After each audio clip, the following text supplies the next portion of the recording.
امیریت سلام مهربونم، این وصیت نامم. زندگی مثل سیگاره که آخرین کامم.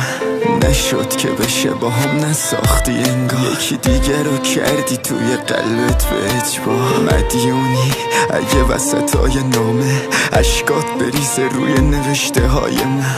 چون زیادی خواهانت بودم، دور داشتی تو با اشتباه من. یعنی میشه وقتی گوشه اتاقت نشستی و داری به خاطرات اون فکر میکنی، یهو خیلی اتفاقی بهت یه زنگ بزنه ببینی اونه و از خوشحالی سکته کنی. یعنی میشه وقتی از همه دنیا سیری که دوست داری باشه رو تو آغوشت بگیری، بهش بگی ببین من همه چیزم تویی. کار چشات فقط این باشه که چشاشو ببین. یادت اوایلش همه چی عالی بود، لعنتی ماشلمون فقط مالی بود.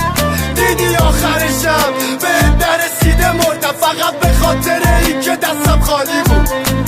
شارک میزنم واسه هنوزم، شبی نشده که چشمو به در ندوزم.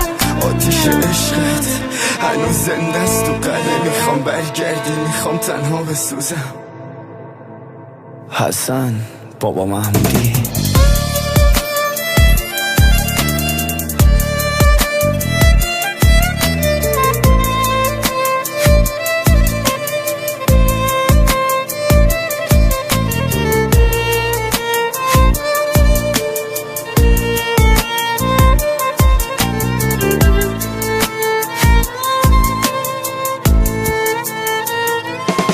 زمونه وقتی بخواد یه جاش که تو دراره، چند تا عکسم ازش داشته باشی کفایت میکنه. هر چقدر که داره ازت دور میشه با غریبه های بیشتری رفاقت میکنه. انگار که داره با چشات رقابت میکنه. اون میره و به نبودنت یادت میکنه. دیوونه تو که میدونی طاقت نداره. چقدر خوشحالی یکی داره حسادت میکنه. شبا تا صبح کارم شده پول خوردن،